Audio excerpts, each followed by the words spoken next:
Theatres have always been a good source of entertainment, but unlike cinema, it isn't potentially a spur-of-the-moment activity. With that in mind, have we started to become less interested in theatre, or are we making more of an effort? You go see the cinema, you go in, you queue up, you get your ticket, you sit down, you get popcorn thrown at you, and then you leave. Whereas with the theatre, you go in and there's like, you can have a drink, talk to people and interact. It's like you go for a meal and then you go to the theatre and it's like you dress up. You wouldn't dress up to go to the cinema, but I'd never go to the theatre in jeans. I don't think you're allowed. And if you are, you shouldn't be allowed because it's wrong. Cinema, like, you just go there for you go watch the film and then you leave. You don't ever, there's no reason to stay. I see the theatre as more of a night out.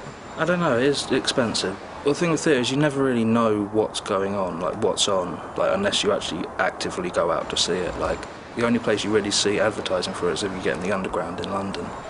According to a recent study, theatre has been steadily growing in popularity without any decline since 2007. Despite this, the cinema still manages to sell almost 100 million more tickets per year. So, just how popular is theatre? Theatre's a very, very popular art form at the moment. You don't have to look very far to see that theatre's doing incredibly well, both in London and outside of the city.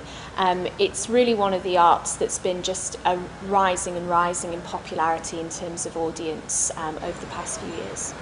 I think for young people, it's getting more mainstream to do it, but actually I don't think it's accessible to a lot of young people to kind of go.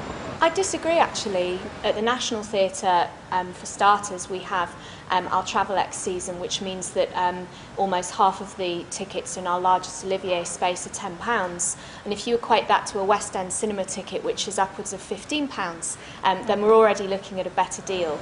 From a recent online poll, we discovered that most of you would rather spend money on a night out to the theatre than a trip to the cinema. Well, for me it's the theatre any day.